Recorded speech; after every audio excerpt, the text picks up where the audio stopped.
اللہ پاک نے اپنی مقدس اور پاکیزہ کتاب قرآن پاک کے 29ویں سپارے کی سورہ دہر میں جنتی لوگوں کی خوبیوں کا ذکر فرمایا ہے۔ ان جنتی لوگوں کی خوبیوں میں سے ایک بہت ہی پیاری اور عمدہ خوبی مسکین و یتیم اور قیدی کو کھانا کھلانا بھی ہے۔ دکھیاری امت کی خیر خواہی کے اسی جذبے کو لیے اپنی خدمات کو جاری رکھتے ہوئے عاشقان رسول کی دینی تحریک دعوت اسلامی کے شعبہ FGRF نے ایک مرتبہ پھر غزہ فلسطین میں مقیم عاشقان رسول میں کھانے پکانے کا سلسلہ کیا۔ FGRF کے تحت ہونے والی اس تقسیم کے حوالے سے مدنی خبروں کو بتایا گیا۔ Today is Wednesday 10th of July. FGRF team is working tirelessly to distribute hot meal to displaced family in Khan Younis, south of Gaza.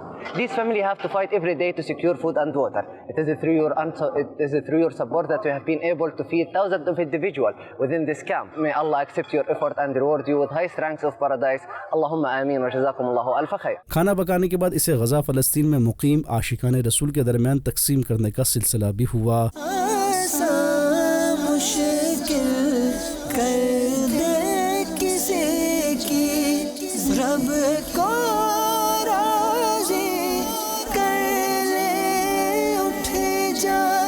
Madani channel کے ناظرین، اب بھی دعوت اسلامی کے تحت ہونے والے دینی کاموں سمیت فلاحی خدمات میں اپنا حصہ شامل کرتے رہیے اور اس کی بدولت اجر و ثواب کے حقدار بنیے۔ واضح ہے کہ آپ کے چندے یعنی ڈونیشن کو کسی بھی جائز فلاحی خیرخواہی اور بھلائی کے کام میں خرچ کیا جا سکتا ہے۔